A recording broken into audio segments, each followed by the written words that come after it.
You've heard about greedy landlords, foreign buyers, and skyrocketing prices.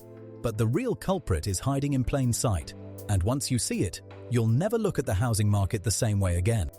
Foreign buyers snatching up properties, baby boomers hoarding wealth, greedy developers building McMansions. They're all easy targets, aren't they? I used to blame them too. I'd scroll through real estate apps, fuming at the prices, convinced those were the reason.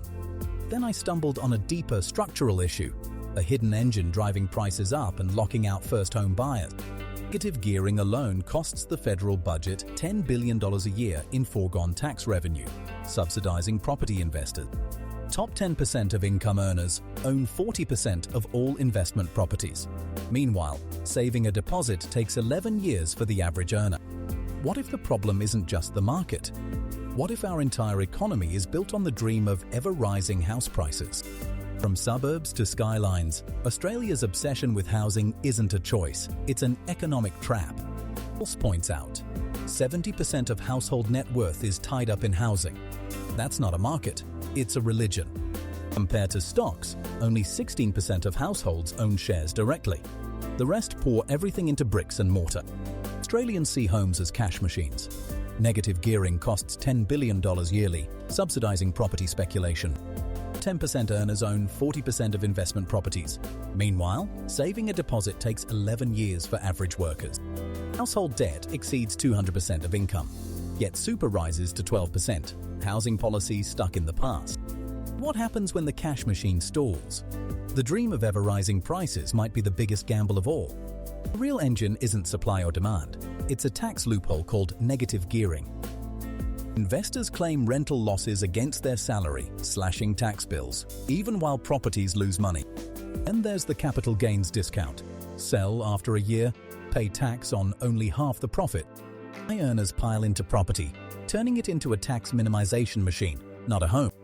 Bid up prices because they can afford losses, thanks to tax breaks. Owner-occupiers can't compete. Dream of a backyard withers as investors outmuscle first-home buyers at every turn. This tax tail wags the housing dog. What happens when the government finally cuts it off?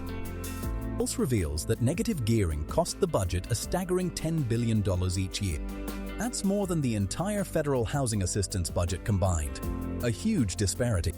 This is an implicit subsidy to the wealthy, paid for by first-home buyers. Top 10% own 40% of investment properties, soaking up tax breaks while renters struggle.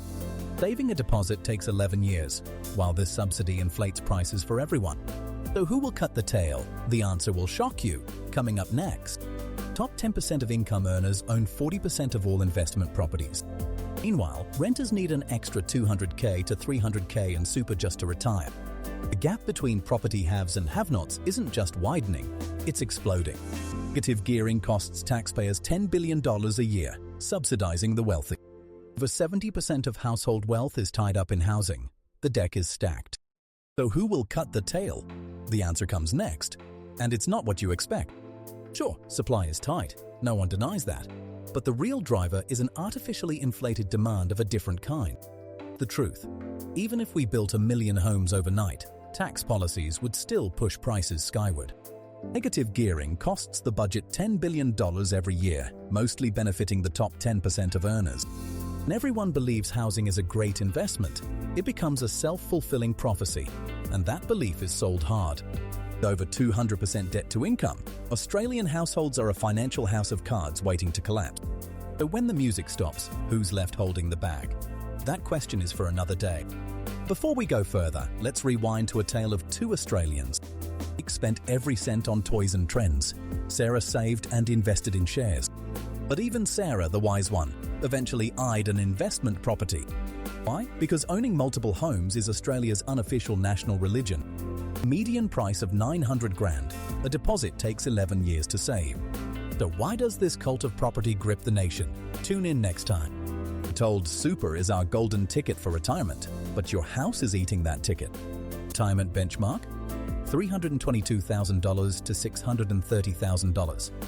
The median home price? $908,000. See the problem? If a home is essential, why do you need a six-figure salary just to tread water? Saving a 20% deposit takes 11 years. Meanwhile, super is about to hit 12%. But housing policy? Stuck in the past. Top 10% own 40% of investment properties. Negative gearing costs $10 billion a year. Whose side is the system on? So if homes aren't just homes but investments, who's really in control? And what does that mean for your future? Stay tuned. Real reason? Australia's tax system rewards housing speculation over home ownership. Not immigrants or avocado toast. It's deliberate policy choices that funnel investment into housing. Negative gearing costs $10 billion yearly in foregone tax, pushing money into existing homes. Top 10% own 40% of investment properties, locking housing wealth in few hands. It isn't a free market.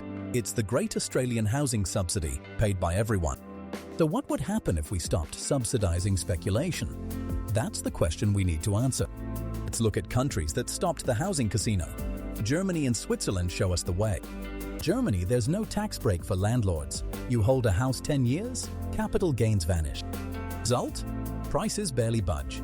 Young Germans buy homes without a decade of saving. Switzerland taxes imputed rent, but speculation is minimal. Homes are for living, not flipping. While here, negative gearing alone costs $10 billion a year. That's money for the wealthy. What if we used that $10 billion to build homes? Or made housing a right, not a bet? Phase out negative gearing and slash the CGT discount. Sound simple? Not politically. Any vested interests. Top 10% own 40% of rentals. They'll fight change hard. Incremental reform could work. Limit negative gearing to new homes only. That directs investment to supply, not bidding wars on existing houses. A win-win? Housing is 70% of Aussie wealth. Tinkering risks a crash, voters' retirement. So, what would you trade? Lower prices for your kids or your own super? Tough choice. Waiting for politicians to fix housing? That's a losing game. Take control instead. Saving a deposit takes 11 years. Use that time to make your money work. Stop saving cash. Invest in low-cost index funds. Even small amounts compound. The system isn't fair, so don't wait for fairness. Outsmart it. Open a brokerage, automate monthly buys. Time is your biggest asset. Move. Invest while you wait. Outsmart the game. Subscribe Profit Pulse for more contents like this. Pulse signing off. Peace.